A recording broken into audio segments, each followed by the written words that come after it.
that okay, we are talking of control, right? And then there are other things also, right?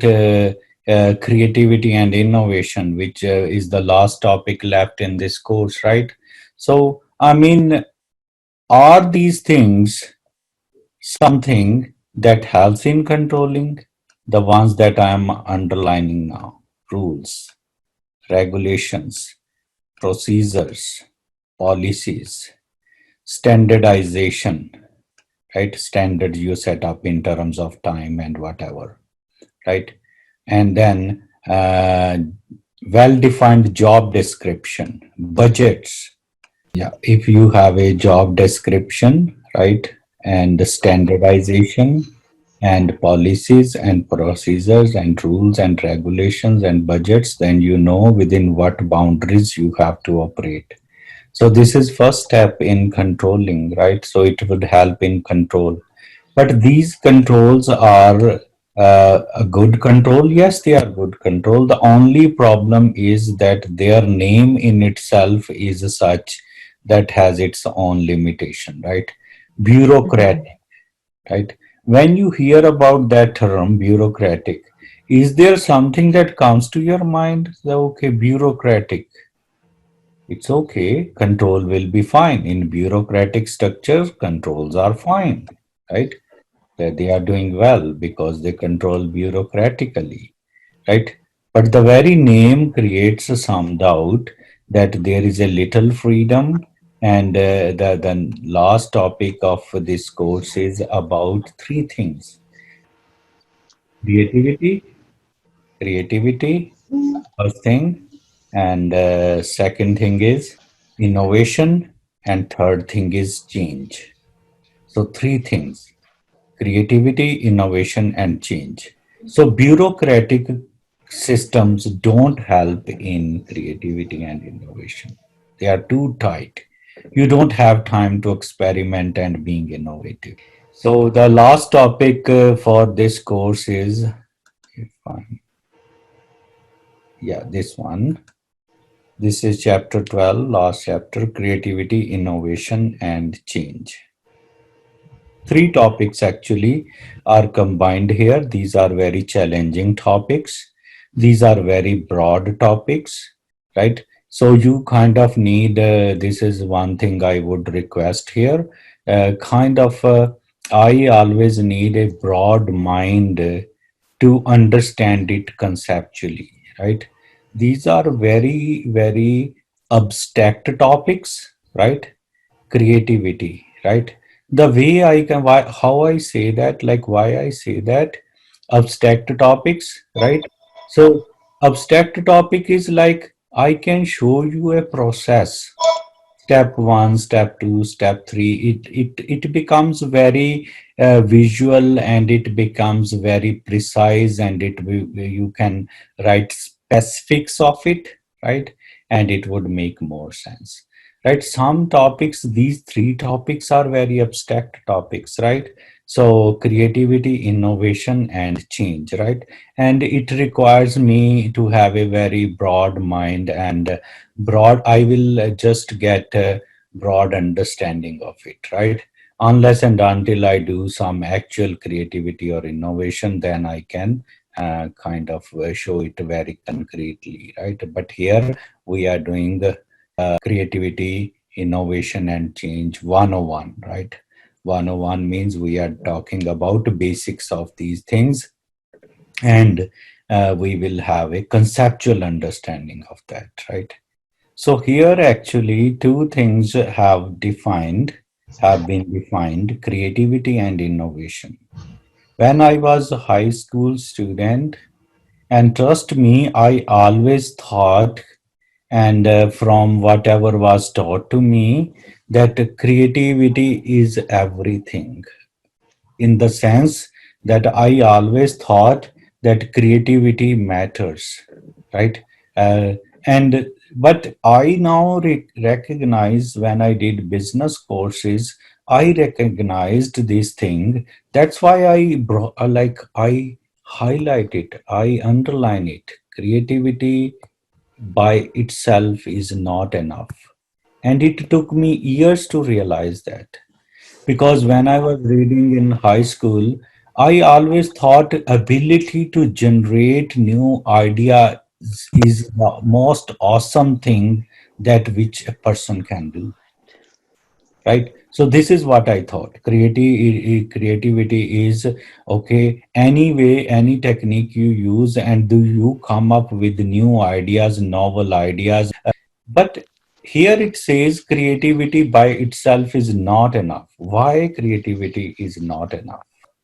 If we read ahead here after these lines, after these things which I put it in quotes, then it becomes more clear why creativity is not enough. I means you can be really creative on days, right? You think about it, which is good also, right? Which is good also. When we have this ability to generate new ideas, this is good. But then I was reading certain extra readings on this topic, and creativity is like a cloud, right? The ideas are like a cloud, right? They pass above our heads, and then if we don't jot them down, if we don't write them down, the ideas are gone. But those ideas are not enough. They don't help community. They don't help us serve the society. They don't help us make profit. They don't help us make livelihood. When they would help us, because we are talking of management, we always say, okay, buddy, you got the idea? Yes. Do it now. What? Create a product out of it, or create a service out of it, or to improve an existing operation or procedure out of it. If you can do that, then this is the next stage of creativity, and that is called innovation. And it is that innovation actually which would help us, right? For example, okay, I think, for example, that there is a particular course, maybe that course is, say, computerized accounting.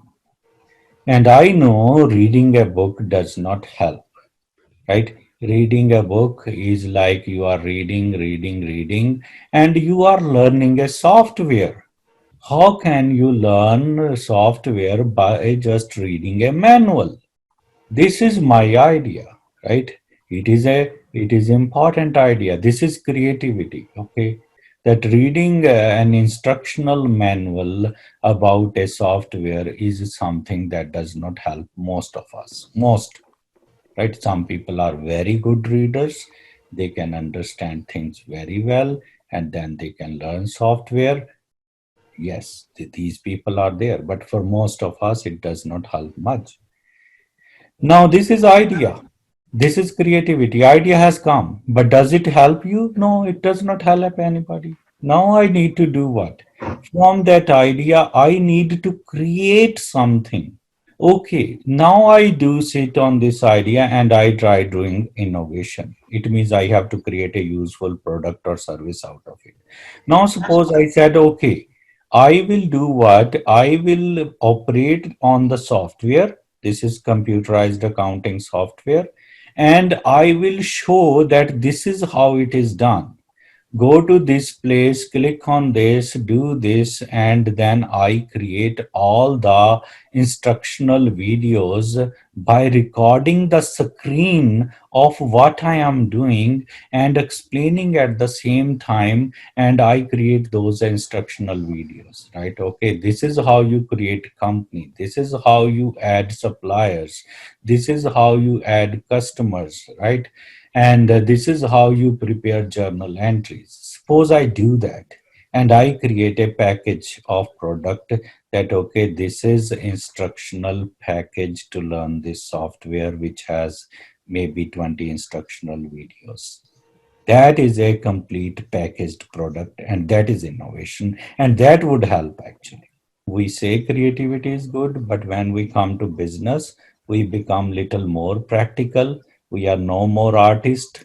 We are business person. We are thinking in terms of making profit.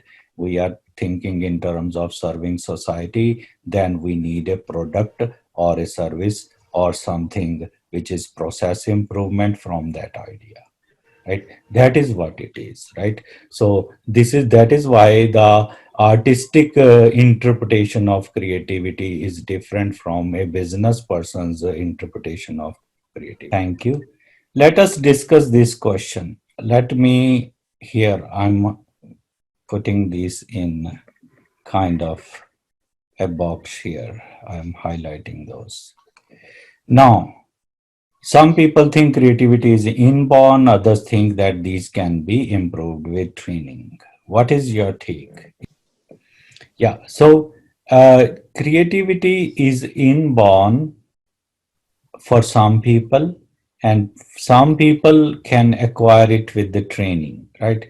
I mean, this is true, right? This is actually the assumption of most of the business schools. The business schools think, okay, that okay, students are coming here, learning here, uh, so kind of it always can polish their skills, right? So training is something that can help in creativity, right? It helps in generating new ideas, right? When definitely you have a problem, you discuss it, you brainstorm it, you have a team of, we were talking about groups and teams, you are given a team, you are being made a member of the team, and then you know the problem, you will think about various solutions, you will brainstorm it, and eventually you will get a new idea, right? And that is what training is all about. So it's inborn for some, sure. Can it be learned through training? Yes, this is the main thing which business schools are propagating. That's why there are business schools to train people. Yeah. So kind of then there is a, when we are talking of creativity and innovation, right? You got the idea, but you are figuring on the how to create a product of out of that, right? Incubation period, right? So it means it takes time, right? Some time. The idea sits there, right? So it is sitting somewhere in your subconscious mind, right? And then all of a sudden you think, oh, that is the solution. I can do that. This may be helpful, right? So I will do it this way, right? So I have the idea, then I was thinking on that, that okay, how I can help, how I can create a product out of it, and then all of a sudden I thought, okay, screen recording, and then making video tutorials, and then writing a subtitle script would help me create a new product, right? So that way, so you think you had the idea, but then all of a sudden you explode the solution, and because the idea was always sitting in your subconscious mind. It just comes up because you keep on thinking about it all the time, because it is sitting in our subconscious mind, right? So this is sometime happens. It has happened with the people, right? Who were inventors, right? If you read those people that who has done inventions in the past, perception, yeah, you have you have an issue, you look at the issue through various dimensions, and then you go through a process of incubation, which means idea sits in your mind, and you are subconsciously thinking about it, and eventually you get the solution. And then there is something like when you, everything comes together, right? Everything comes together, all those technologies finally come together, right? There is hard work also, right? Idea is not enough, we said that, right? And through our hard work, which is 99%, because simple idea is not enough, you need to do hard work, you need to do testing, you need to do evaluation, you need to do retesting, right? So you create one product, and then it works partially, does not work partially, or does not work at all, and then you have to find another way of doing it, right? And this is the hard work with which something would be created, right? So, I mean, Thomas Edison clearly said, right, this, he said, like, whenever he tried and he failed, he said, okay, now I know this is not how the light bulb is made. So, because he failed on that, he said, okay, clearly I failed to make a light bulb this way, and I'm happy that I know one way that it can't be made. This is the way in which a light bulb can't be made. Now I have to go to second idea. So that is that hard work, right? And sometimes this is where people give up, right? So you need time, you need energy, you need that mindset, and then yes, if you go through that, then invention or innovation can take place, right? So in scientific terminologies, right, because he was scientist, right, we used to call it inventions. And in management, we are managers, we are not scientists. We are scientists, but we are social scientists because we are dealing with people. So in a way, I mean, right? So we are not pure scientists, like we are not physicists, or we are not chemist or whatever, right? We are not into pure sciences, right? But human resource management, they are social sciences in a way. We call the same inventions as innovation. It is easy to sometimes understand a managerial concept by comparing it with parallels in science, right? Invention by Thomas Edison is the same thing. For us, it is innovation because we have management processes, and there are few things which are working there. There are few things which are not working there. There are problems, and problems require solutions, and solutions require us to be creative, think of new ways to handle it. And once we think of the new ways, now we have to translate that new way into something which is a good process or a good service or a good product. And that is our invention. So invention in management becomes innovation. Perspiration is something which is also required. It is consistent pursuit of creating something concrete out of your idea. So I will put it this way, right? So then it is translated into, look here, idea to product or service or process improvement. Product or service or process improvement. We have to go from here to here, as I said. So when you are going from input here to output here, or on this side from here, idea, input to output here, in between you need certain things, that is processing, right, from here to here. So that processing is in between, right, from input to output. And that processing is actually the few variables are there, right.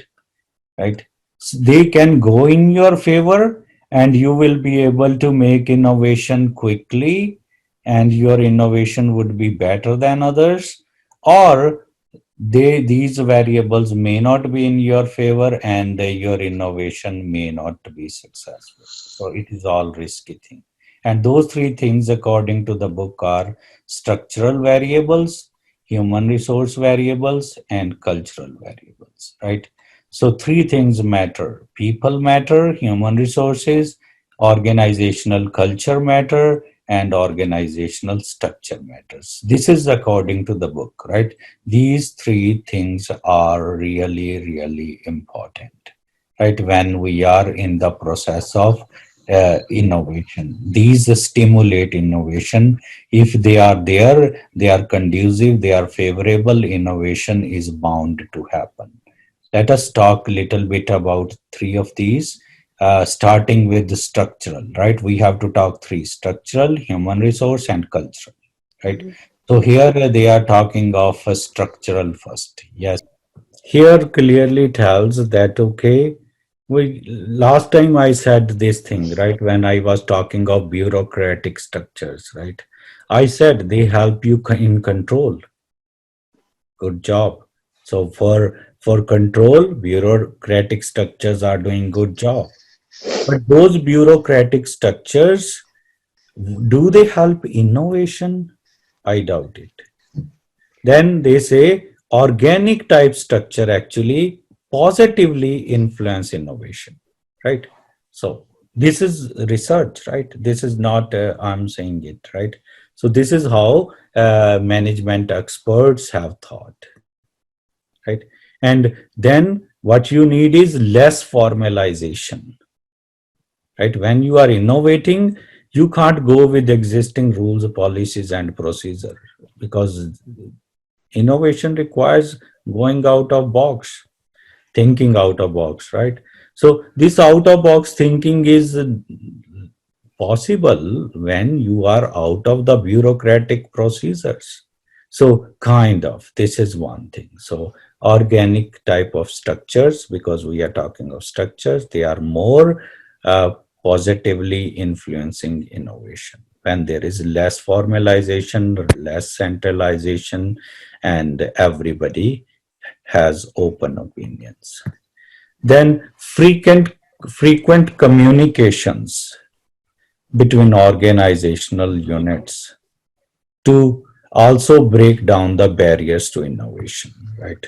So innovative teams require open communication systems, right? And then they say it is also a good idea to have cross-functional teams.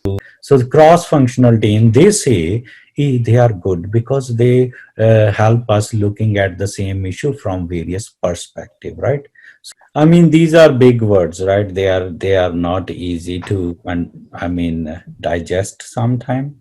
But culture, we will talk about it a little more also in coming slides. Organizational culture, right? If there is openness and you have that willpower to celebrate your mistake, it is easy to say it, right? And third is human resource variable. That would be the third variable, right? When we are, these three variables help us, right? Because we are going from idea to product, we are going from creativity to innovative product or service, and in between there is a processing also happening. And in all this innovative process, three things matter. We have talked about structure, we have talked about culture, and then third thing is people, human resources. I always believe that when we achieve our maximum potential is not when we do our best. Sometime I think it, but when somebody recognizes that you have that ability and gives you a role according to your ability, right? So some people don't have that skills, right? But some people have those skills, right, already, right? So make them idea champions in your company, right? Find those people, right? So these are the people who will support new ideas, right? And then channelize them, right? So let everybody know that this is what we are pursuing. And if somebody is resisting them, overcome the resistance through education and training, they say here. And then there should be some sort of job security to these people, right? That okay, if you tried something and it did not work, that does not mean you will lose your job, because we know that sometime it is not the first trial you will get the success, kind of thing, right? So then there are people, right, those idea champions. If you have those idea champions, so in Microsoft, the idea champion was Bill Gates, right? So he always thought that there is a programming language which was called Visual Basic, right? VB in short, VB, Visual Basic. And he developed Windows based on Visual Basic. What actually was happening when we were in DOS environment, if you know, disk operating system, you have to type the command, right? So to create a file, you have to type something, copy con, something like that, right? That you create a file, right? But then Windows came, and now we see a visual thing, and just we click on that and we do that. Okay, we copy, we save as. Earlier in DOS environment, you have to type the command. And how we moved from DOS typing environment to visual environment, there is an where there is an interface, and you can click and achieve things, and then they call it Windows, not DOS. And this was programming language in between Visual Basic. And Bill Gates was the champion, right? Idea champion. He always thought that yes, this can be created, right? Because you need a program to put a machine called computer into life. Machine is a dead machine, right? You assemble a computer by assembling the parts, it is still a dead machine. It comes to life only when you install Windows on that, then it starts working. So Windows is the first program we ever install on any computer. That is why it is called operating system, OS, right? Windows is an operating system or operating system software, right? After that, everything else is installed like Word, Excel, PowerPoint. That is why they are called application software, right? So he was that idea champion, and he was like working from his parents' home to develop that idea, and eventually he created a company like Microsoft, which is a multi-billion-dollar company today, right? So sometimes there are always people, right, who think that it is possible, right? It will happen, right? So and they have higher commitment to that idea as compared to others. Then these should be made idea champions, and others should be trained, and resistance should be met, and then eventually things come up like